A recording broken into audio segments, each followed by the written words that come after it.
welcome back to On the Right Side podcast, coming to you live from the America First warehouse here on Long Island. I'm your co-host, Steve Levy, former Suffolk County Executive, New York State Assemblyman, and presently the Executive Director of the fiscally conservative think tank, the Center for Cost-Effective Government. We welcome you here. With me today is my sidekick for the second week in a row, John Rainey, who is a master's degree program graduate over at Stony Brook University Political Science Department, and more importantly, worked with our Center for Cost-Effective Government over the past year. Welcome again, John. Welcome back. It's good to be back. It's good to be back. You know what's cool about today? As most of you know who follow our program, this place is a historic museum here, the America First Warehouse. Thank you, Joe the Box, who is the founder, the proprietor, the godfather of this amazing location. It is a mecca for patriots. Should I say mecca here? I don't know. Joe wouldn't like that. But anyway, we have such an outreach now here from the America First Warehouse that we have friends from Paris, France, who are doing a documentary here in studio as we speak, checking us out, and they're doing some B-roll. They're doing a documentary on our Vice President, J.D. Vance. And, you know, you have a big conservative movement in France right now pushing back against the woke nonsense that they have in France, just like they have in England, just like they have in Germany, and just like they have in the U.S. And it's notable that all these movements are youth movements. You know, you take a look at the bases of Le Pen and Zemmour, they're very young. You know, you take a look at the supporters of the AfD in Germany, they're very young. You take a look at in the United States, you know, it's a worldwide youth movement that's happening in regards to politics. They're rejecting what was fed to them by an establishment which tried so hard to make them loyal scions of something that wasn't in their benefit. Well, I'll tell you, your comment about making them loyal, I'm hoping that the basis of this documentary on J.D. Vance revolves around the vice president's speech when he was in Europe several months ago, you know, chiding a lot of the EU leaders about their quashing of free speech. I mean, in England now, you have 30 people a day being arrested for their social media posts. And not to mention, there's the digital ID coming down the pipe as well, which is hugely concerning. Their prime minister said that you'll be socially alienated if you don't get the digital ID, which is draconian. Orwellian. It's sort of like in communist China, right? They have the social credits. You get credits from the Communist Party when you do things they like, and then you get demerits when you do things they don't like. And when you want something in life, a job or whatever it might be, the opportunity to buy a nice house, in come the communist gulag guys and say, well, your credit score is just not satisfactory. And if you all think this is crazy talk, it's happening in China today, which we expect as a communist nation. But be careful, because it's going to start seeping into Europe, and it may seep in over here in the U.S. too. Our liberties are at stake, and we need a pushback. And I mean, it is even happening here. You know, if you take a look at the World Economic Forum, they talk about it, and you have people from America, people from the United Kingdom, people from France, people from all over the world going to talk about how they're going to police our speech and take away our right to own things and change the way economics works so that you're an infinite renter forever. You know, these things can happen here, and they are happening here. Well, like, for example, the guy who's about to acquire TikTok. You know, he said that the best way to get citizens to behave morally, he says, is if they feel like they're constantly being watched. That was, I forget who exactly said that. It might have been Larry Ellison, but don't quote me on that. Actually, the Chinese communists are watching Chinese nationals who have emigrated to the U.S. They've set up their own police stations. They have spies looking upon them, and you know the threat, the underlying threat is, you say something we don't like, you still have family over here in communist China.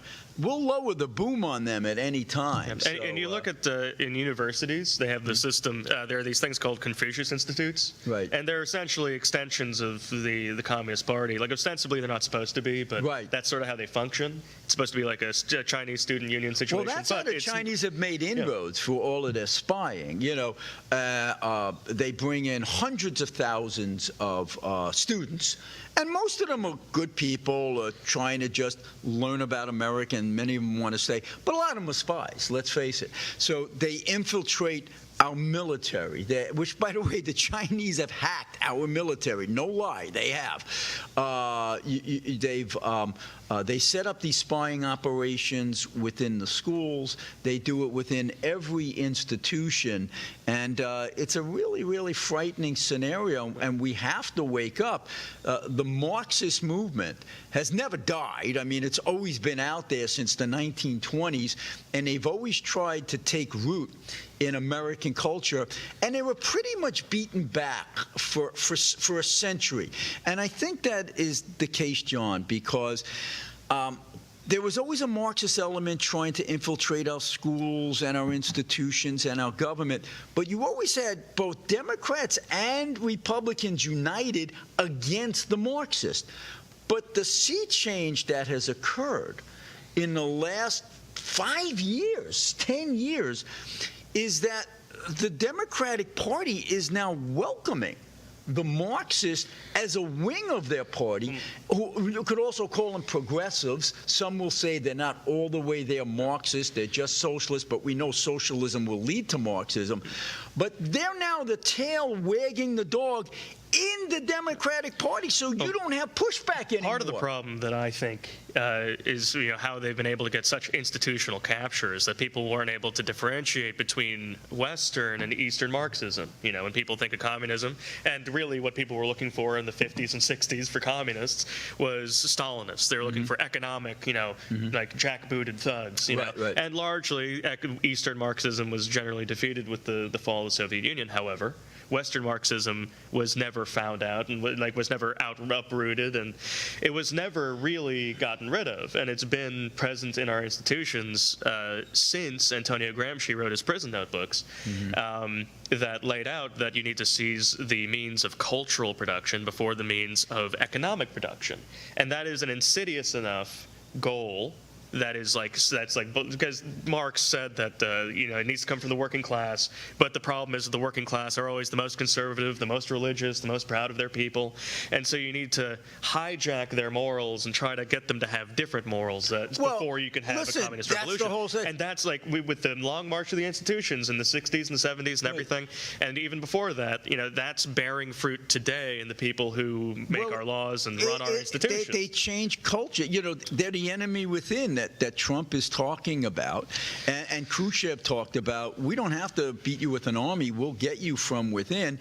And they do, in fact, change the culture. And the first page of the Marxist playbook is get rid of religion, and make people emulate the state, get rid of religion and marginalize the family. And this is what they do, and they're doing it quite well, especially as they've now taken over power, not only on the university level, but K through 12. And a lot of this gender nonsense that you're seeing now in schools, and this anti-Americanism that's coming through schools, and the 1619 project that's now in 4,000 schools that preaches America is a racist, colonialist nation founded to establish slavery rather than to bring about religious freedom. Well, a lot of it is about deconstruction. Because if you deconstruct the structures of power, or the things that make up a society or a country, it allows an opportunity for you to move into the vacuum. Yeah. Well, now they're making inroads because, and we'll segue into this in the next segment, but we may be electing a communist to New York City as the mayor. And I don't know if our friends from France are very familiar with this, but this guy is an outright communist who says he's okay with doing away with private ownership and wants the state to take over the means of production.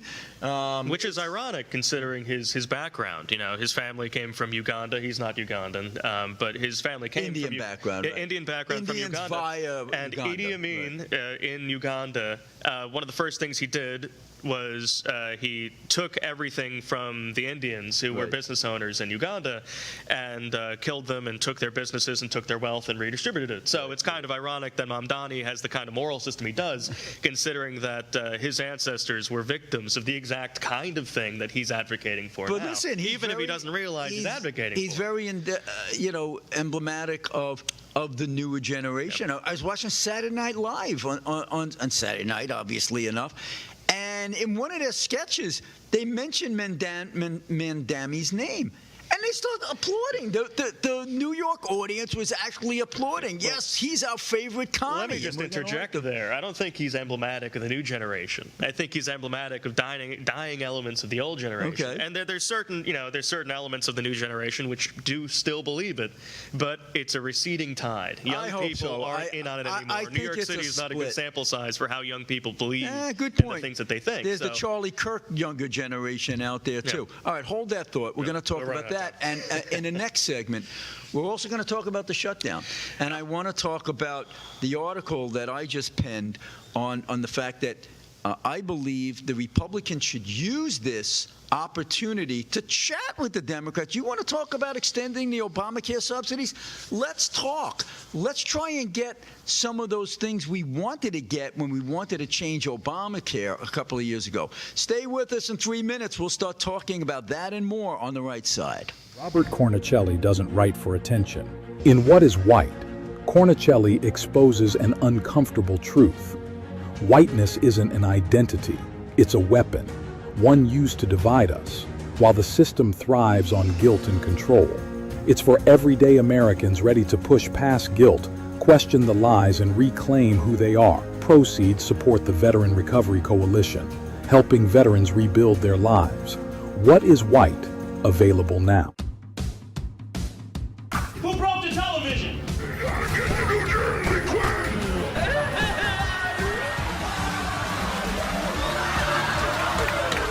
Can we laugh at that? Sounds a little mean. As of this week, public gay sex will now be mandatory. Am I the only one that could see his lips move? Cheekbones, baby. I'm sorry, maybe I overreacted.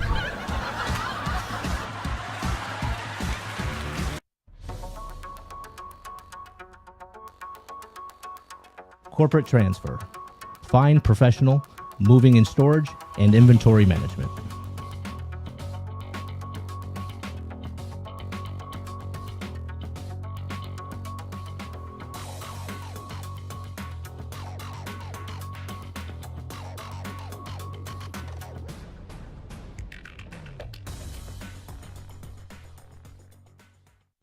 Hey, fellow patriots, it's Cindy Gross here, host of Right for America from your favorite place, the America First Warehouse. You've seen me show on my show so many products from this country's #1 most patriotic manufacturer with close to 400 products. You need to exchange the products you use in your house to this company and make your dollars count in our country. Freddie Rubino here at the America First Warehouse. I'm inviting you to the live taping of the Not So Newlywed Show. Just click on the QR code right above my shoulder and you can get tickets. Live taping of the Not So Newlywed Show. Drinks, snacks, it's a great time. We'll see you there October 18th.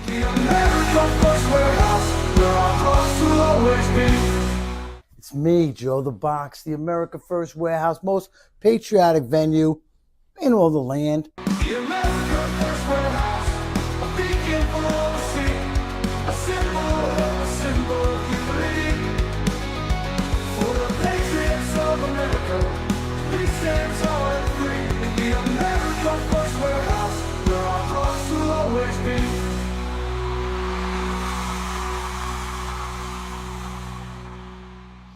everybody. Welcome back to part 2 of On the Right Side podcast. I'm your host, Steve Levy. Our regular co-host, David Zaire, is on assignment today, so I'm very fortunate for the second week in a row to have as our guest John Rainey, who is from the Stony Brook University Political Science Master's Program, and he's a graduate there and served with us in the Center for Cost-Effective Government think tank over the past year. Welcome back again, John. And it's good to be back. Thank you.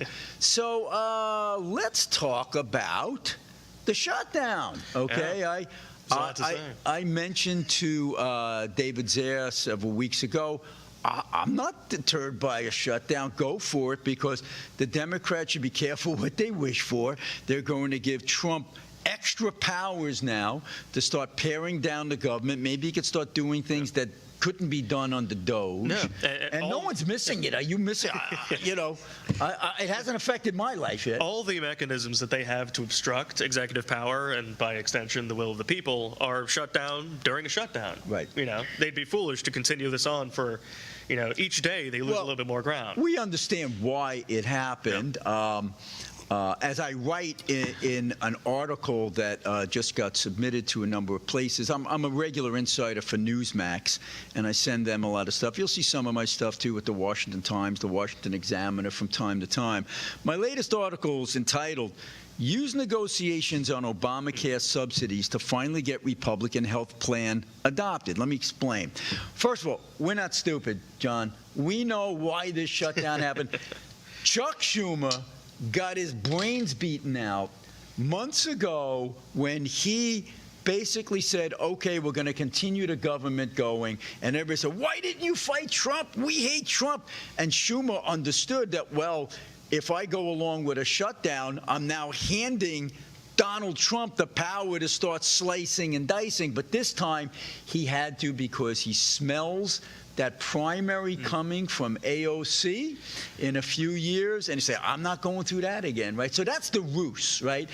No. Anyway, that's the real reason. The ruse, in my mind, is them saying, oh, we need to save health care because all these health care premiums are going to go through the roof. And they're trying to make the claim that the Republicans are looking to stop Obamacare and stop the Obamacare subsidies. But let's be clear.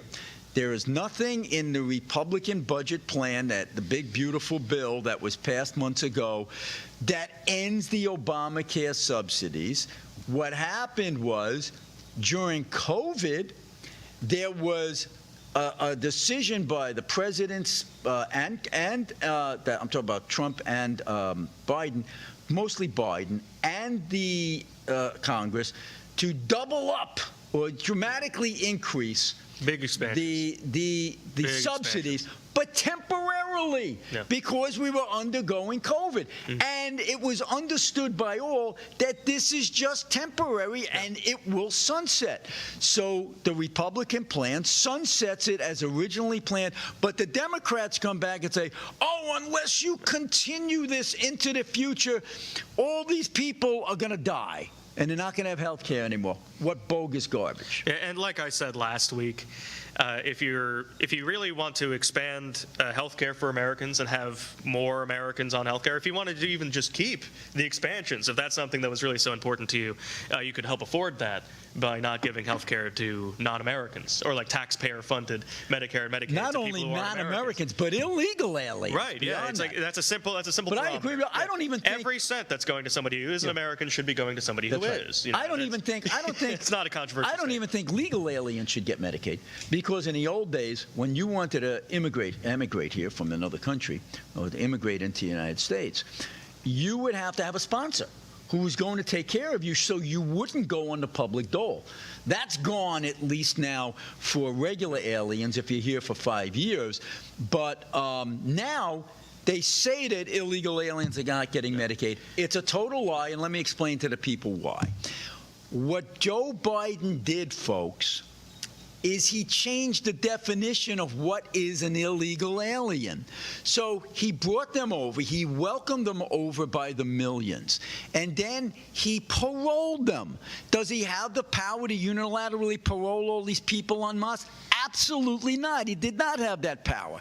So he took illegal aliens and then illegally, with a magic wand, said, you are now legal. You have legal status because I paroled you. So you are now eligible for Medicaid. So Schumer and the Democrats turn around, John, and say, oh, the law says illegal immigrants can't get Medicaid, and that's the way it is, and we're not giving them Medicaid. No, you just changed their definition from illegal to legal. And one of the rich things about this is that for like 150 years or something, one of the requirements, like written into immigration law, was that if you're coming here, you could not be a burden to the American people or a burden to the American state.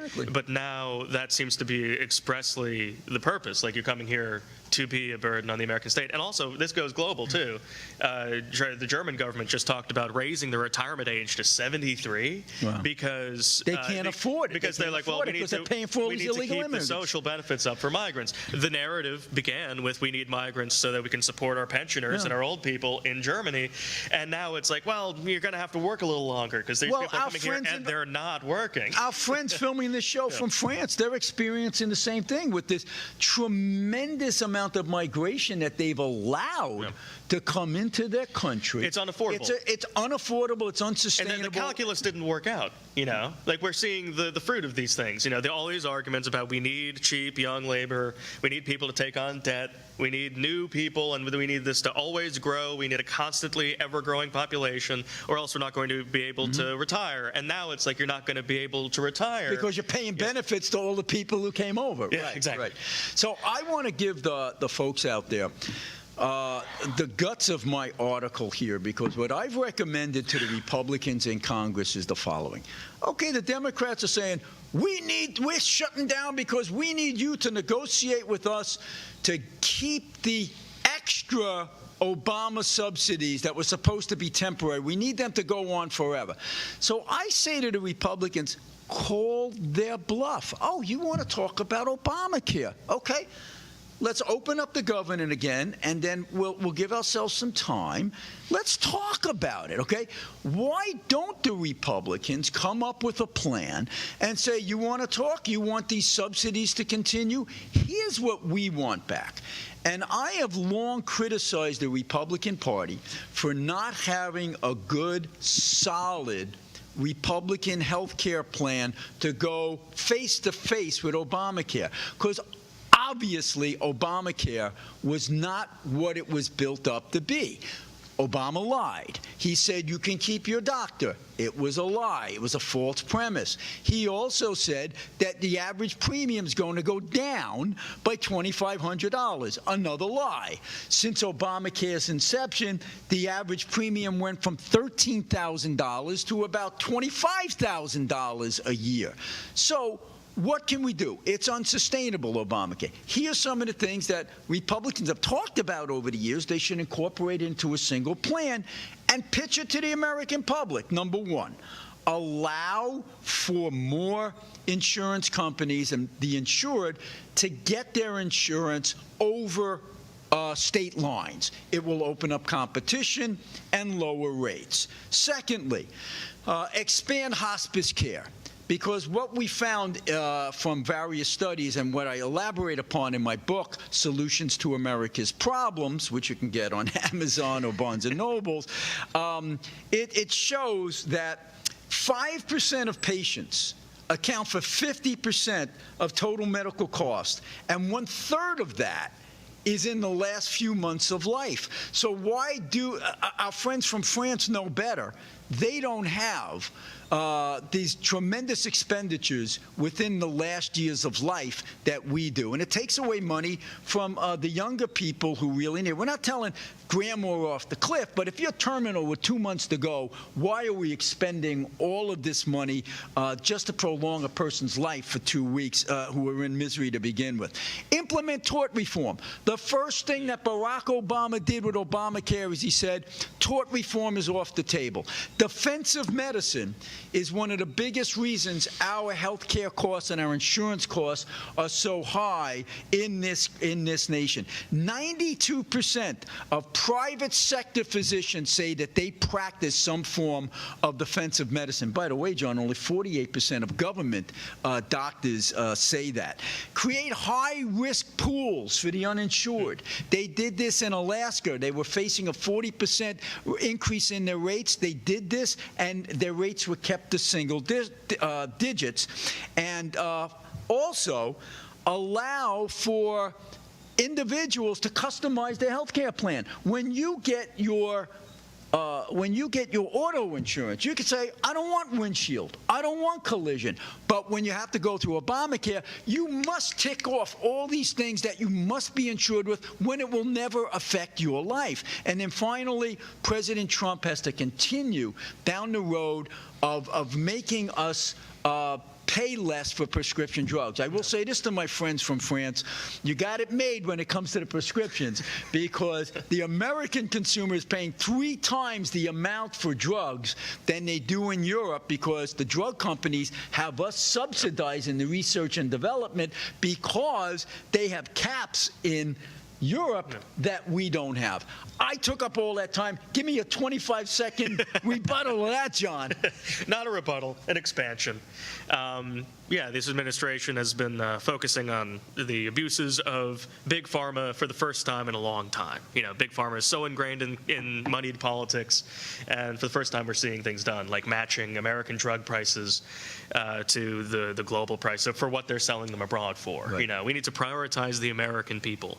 And if you want to see more Americans insured, you need to prioritize America. That's it. That's where America First comes in. It's not, you know, we just want to be treated on an equal playing field. So, all right, we got 10 seconds left. Come back in the next segment. We're finally going to get the Mandami and the communist who's running for New York. And we're going to talk about Bad Bunny doing a halftime show at the Super Bowl. Be back with us on the right side. Judges, broken families, families torn apart. This isn't justice. If you've been wronged by the system, join us. Don't stand alone. Hi, I'm Gary Jacobs, president of Americans for Legal Reform. We're the oldest legal reform group in the United States. The justice system in the United States should be transparent, fair, and open to everybody and accessible. Unfortunately, many times that's not the case. At Americans for Legal Reform, we are here to help. Join the movement. Visit AmericansForLegalReform.com and help reform the system before it fails you.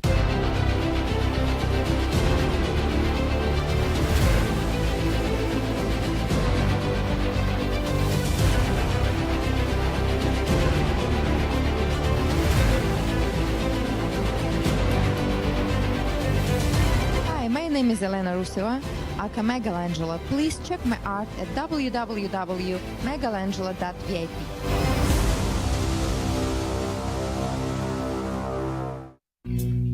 Are you a musician, comedian, actor, filmmaker, or artist who stands for traditional American values? Do you believe in the preservation of our nation, our culture, and our freedoms?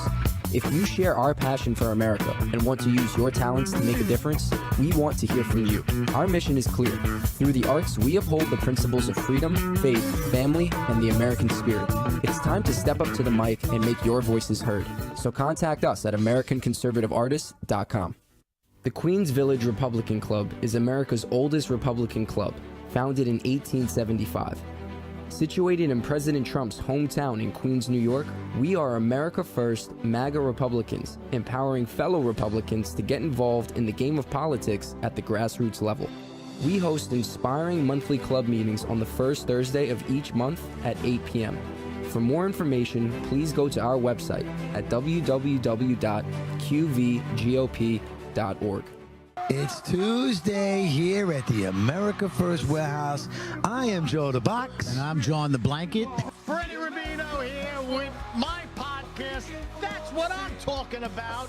Coming to you live from the most patriotic venue in the land. Welcome to Right for America. I'm James Justice. We got Stephen Ruth over here. What are we doing, Steve? Fighting Welcome to Tune In Tuesday of the Patriots Podcast, live streaming every Tuesday night at 7:30. Another edition of On the Right Side here, and you can catch us weekly, Wednesdays at 2 p.m. Eastern Time. And welcome to Liberty's Cage, where we rip the veil off America's broken justice system. Prisons that crush spirits and a society that shuns people who have paid their price. Well, welcome, ladies and gentlemen, to the Kevin Downey Jr. Podcast. Be free, stay free. Welcome to Suffocating in Suburbia with me, your host, Stevie GB.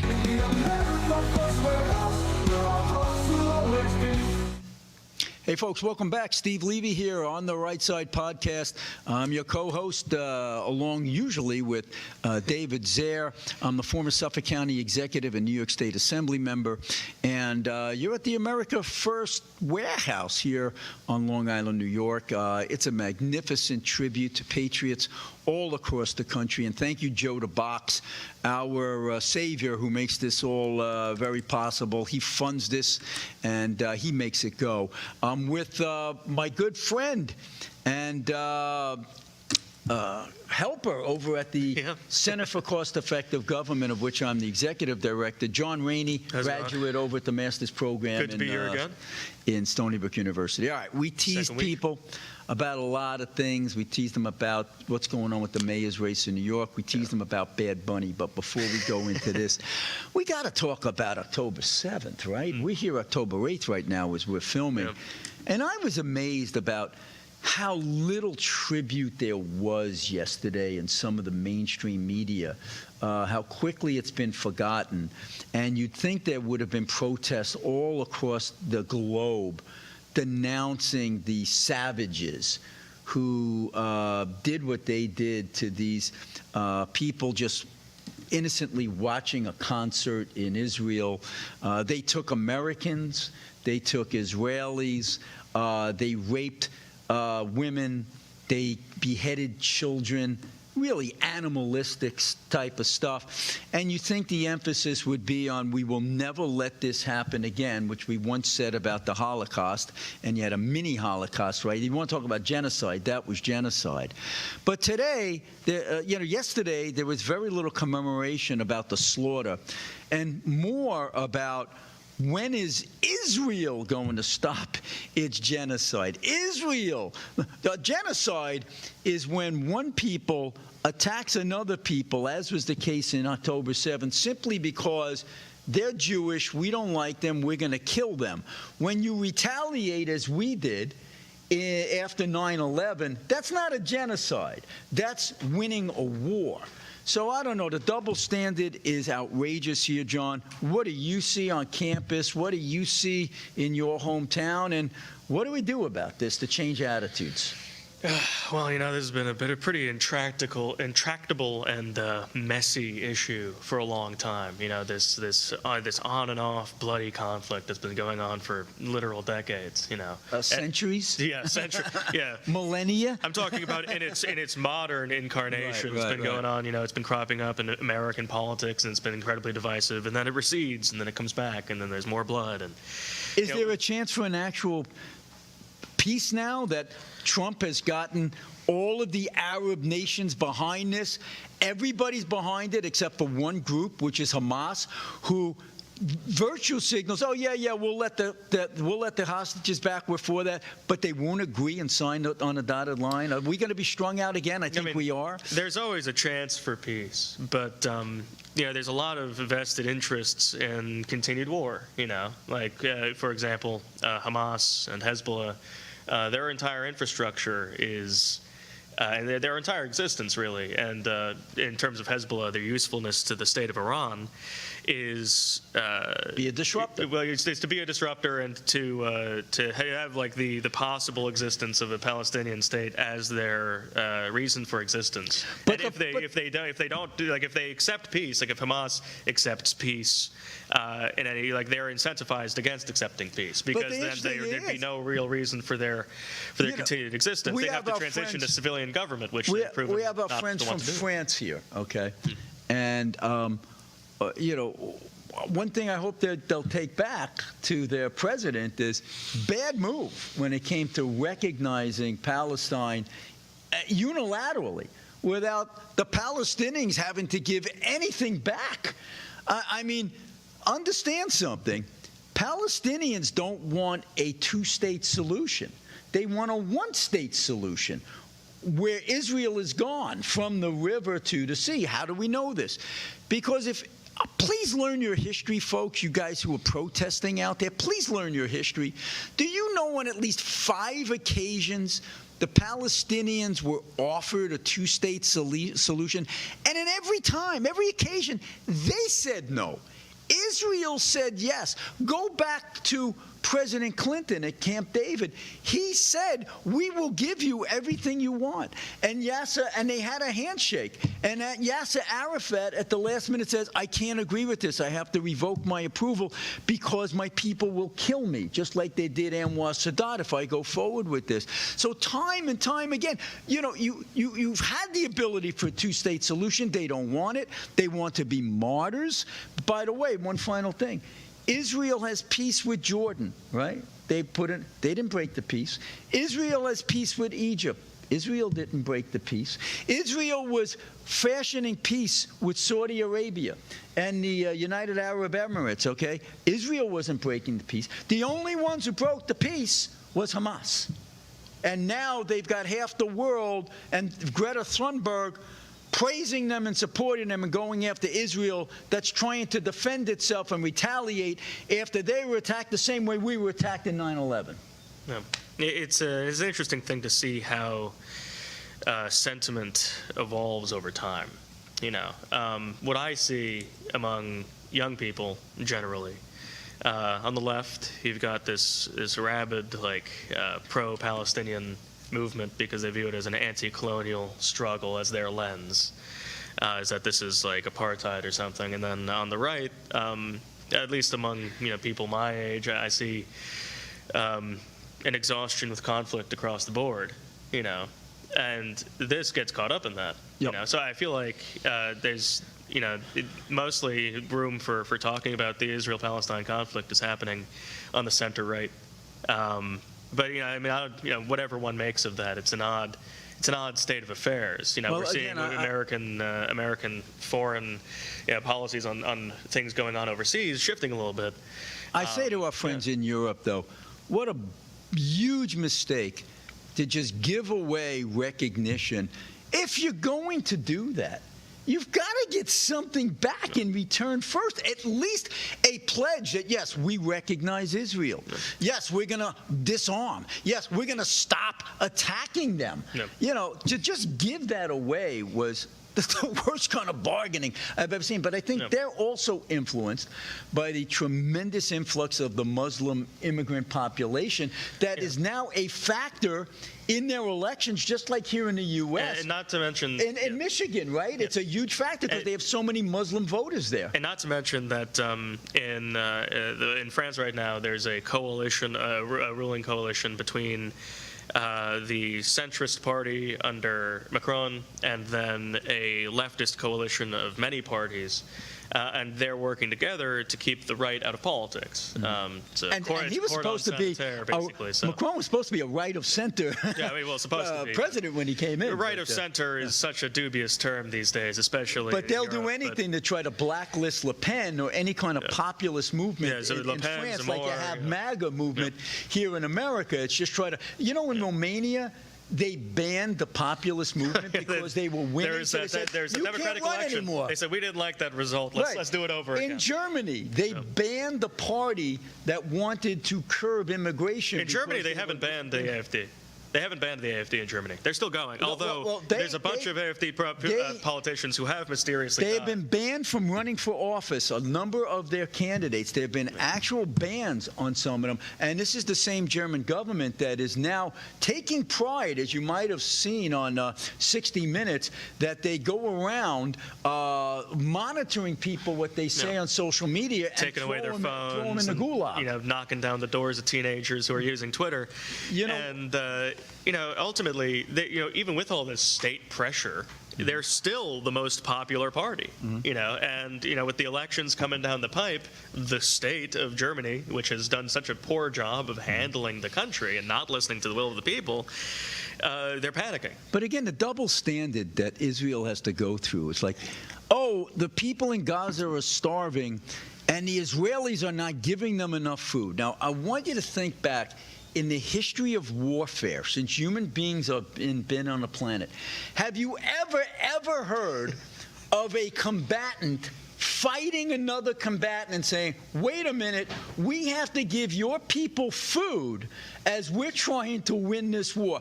I've never seen it ever. It's never happened. And yet Israel is being castigated because they bring in food at their own expense, and Hamas steals it so that they can sell it to their people to keep money and stay in power. And then they say Israel doesn't have the right to go after the people who killed Jews on October 7th in Qatar who harbors them. But that's like saying, hey, United States, you didn't have any right to go into Afghanistan after the Taliban supported Al-Qaeda who killed your people. What a double standard, no? Yeah.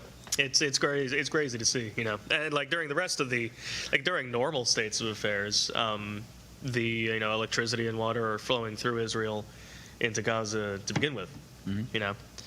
And what do you think of Mandami's statement, which was not really? Well, I don't like Mamdani's statements. Just generally to begin with. His statement, haven't heard one I liked so far. About October 7th, said nothing about the killing of the Jews, only that, concern about Israel's reaction to October 7th. Yeah, well, that's personal interest, you know. Right. It's like he's certainly identifying with one over the other, you know.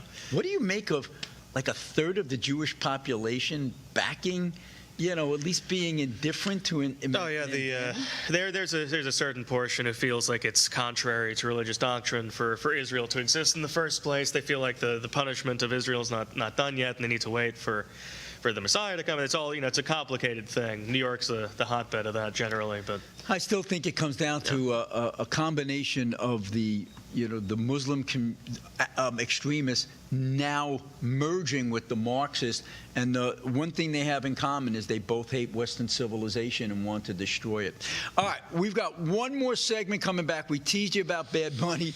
We're finally going to talk about that, as well as a few other hot topics when you come back after the commercial break on the right side. We'll see you in 2 minutes. The America First Ultra MAGA Store. For all your MAGA needs. We sell t-shirts, tumblers, flags, hats, sneakers, bumper stickers, and a whole lot more. The most patriotic America First retail store. The America First Ultra MAGA Store. Gold and silver, it's God's money, and we all need it. Unfortunately, the whole precious metals industry is rigged in favor of the wealthy people.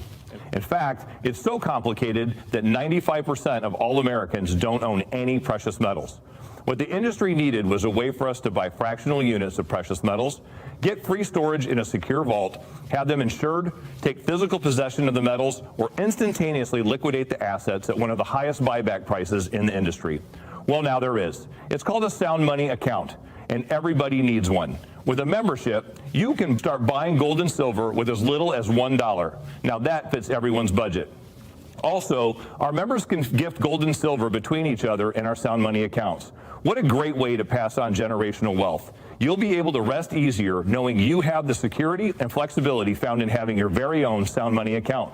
Please scan the QR code or go to TAFWSoundmoney.com to learn more. The America First Warehouse wants every American to have access to owning their very own precious metals. Freddie Rubino here at the America First Warehouse. I'm inviting you to the live taping of the Not So Newlywed Show. Just click on the QR code right above my shoulder and you can get tickets live taping of the Not So Newlywed Show. Drinks, snacks, it's a great time. We'll see you there October 18th. The America First Warehouse, where our hearts will always be.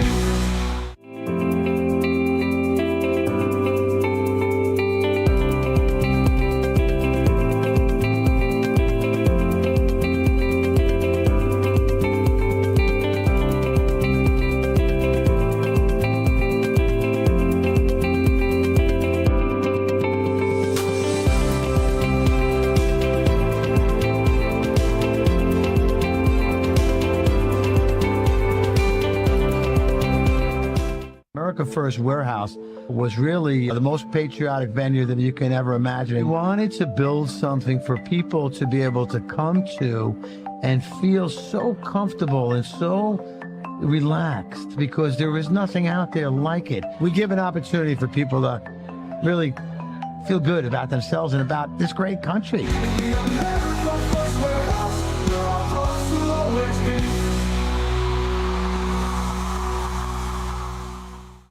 Okay, folks, you're back with us on the Right Side podcast. It's our last segment of the day. Please join us every Wednesday live at 2 p.m.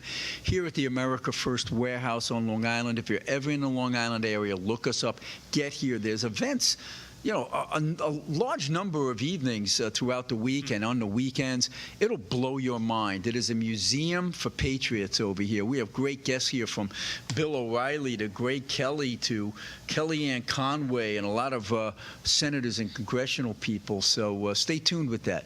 All right, my guest host here, John Rainey, who is a graduate over at the Political Science Master's Program at Stony Brook University, and more importantly, a worker with us over at the Center for Cost-Effective Government, the great internship with us. So we got one more segment, and Yes, we didn't talk about, you know what, I'm going to get into Bad Bunny first because we teased it a lot. Then I want to talk about the insurrection going on in Portland and other places. All right, Bad Bunny, all right. The guy's nasty. He's kind of anti-American. He's very woke, very popular, though. Young people love him. He's one of the biggest artists in the world. I mean, for me, as far as I'm concerned, I hadn't really heard of him until the Saturday Night Live thing, and I was like, "Who are you?" I saw the clip online, was insulted, and was like, Bad Bunny. It's a weird name. And then I looked him up, and he's got bad attitude, is what he got. I guess. Yeah, but typical of the entertainment industry. He's a woke, anti-American type of a guy, and especially anti-traditional values in America.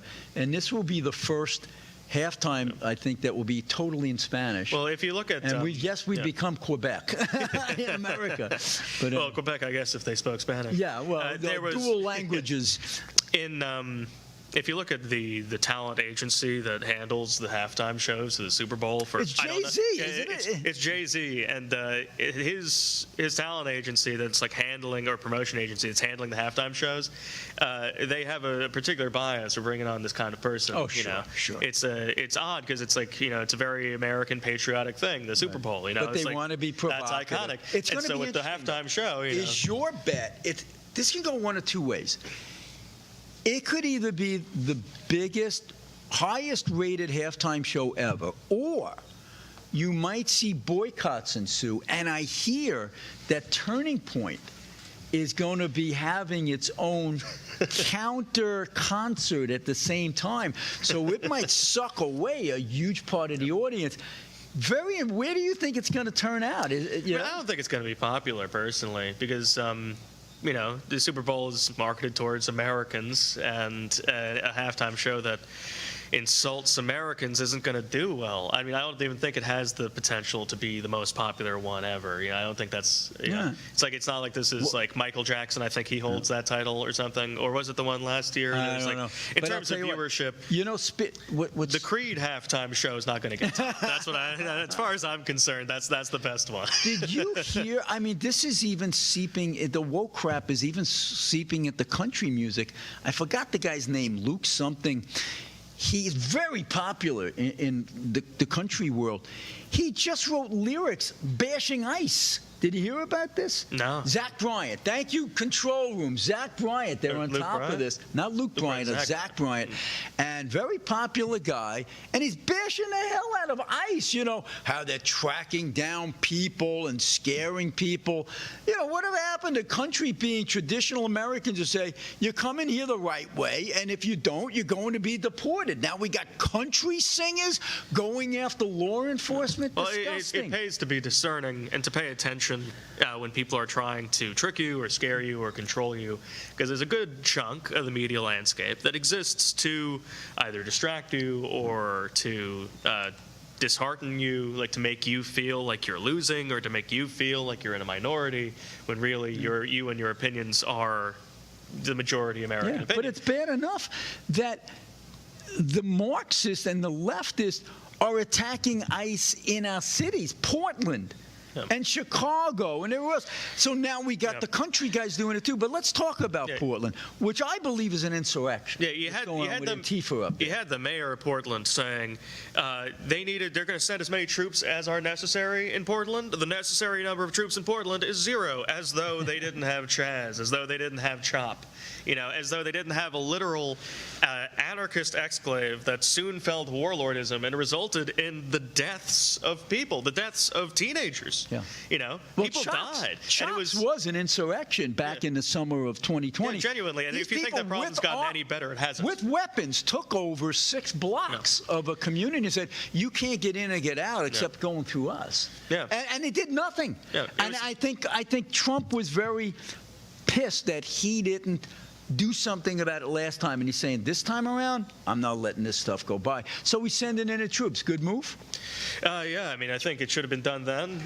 To pretend there's not a problem is foolish because there is an issue. Incredibly, though, you had a judge say, oh, they can't come in, the National Guard, because there's no real problem here. It reminds me of that Ali Veshy segment in 2020 for CNN. He's a reporter there. You probably remember it. Oh, this has been a primarily peaceful protest. Fiery, as the country, as the background is exploding the behind him. The quote was fiery, but mostly peaceful. And it's. And then you've got the governor of Illinois and the mayor of Chicago, who I think are getting really close to the line of breaking the law, where they don't have to cooperate with the federal government or the National Guard or ICE. But when you start impeding ICE from carrying out its mission, you're in illegal territory, and they're starting to get some warnings. I can see that this is going to peak to a constitutional crisis at some point. One thing that's important to keep in mind about democracies and republics is that the only way that they function is if everybody involved agrees on the basic premises of the society that they want to live in, right? Like you take a look at, you go back far enough in American politics, there was division, there's always been some division, but, there are points when people were like, well, I respect you as my opponent. I want what's best for America, and so do you, but we disagree on how to get there. Those days have long since passed, and we have a problem. Well, as I said earlier, it's not just a political disagreement. It's a political disagreement that has morphed into a total societal disagreement. That people are viewing each other as ontological enemies. You've always had liberals and conservatives. They've always had disagreements.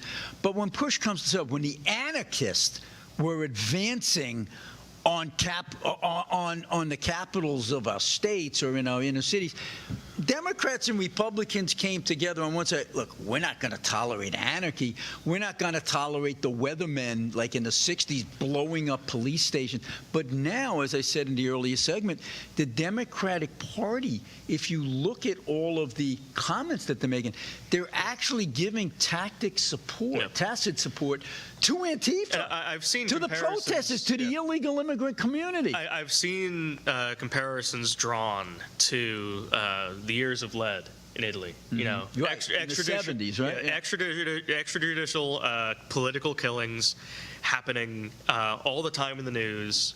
Motivated by sectarian violence, by politics, motivated. They killed an elected official. They killed a lot of people during the years of lead, and it wasn't necessarily civil war, but they were towing it, and that's a dangerous state of affairs. And if we can get in front of a situation like that and maintain, for lack of a better word, law and order.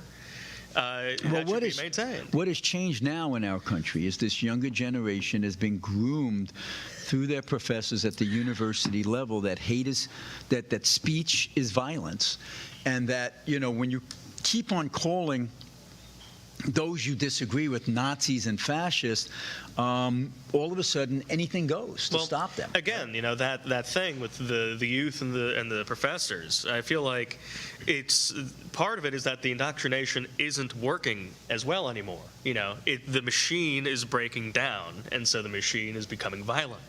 It's like they realized that it worked pretty good with millennials. It had worked the best it ever had. But with Gen Z, it's, there's a huge portion that is that it's not working on anymore. And the whole political system that has built it up and it's marched through the institution, it's built itself up over decades, and all of a sudden the things they've been doing this whole time aren't working and they're not achieving their political goals, and so they're activating the people and whipping the people up that they still do have into as violent a froth as possible. And I think that's what we're seeing. It's not that this generation of youth is even more radical. It's that it's not working on Gen Z the way it worked on millennials, and they're becoming violent about it. One quick local segue for the folks out there. This has happened in Nassau County on Long Island. A judge this week ruled that Nassau County's law or executive order that prohibits males from competing in female sports in county facilities was upheld. So yeah, that's very parochial for us on Long Island, but it pertains to a lot of you folks throughout the country that there's a good decision that came our way. No. And I'm hoping we'll see more of that. No. In a minute to go here, final thoughts to close up on, John. What's... Well, final thoughts, pretty general, but going on that last point, not the Nassau County thing, but the thing we were talking about right before that, I think there's a lot of reasons to be hopeful. You know, things are moving in the right direction for the first time in a long time. And for those of you who feel like things have been sort of slipping through your fingers for, year after year, the craziness, the insanity peaked in 2020. It peaked, and they made a play for permanent power. Well, could we say it peaked in 2024 when they were thrown out with a landslide in the electoral college? Well, with 2024, that was the fruit of their fall from power. That people are no longer correction.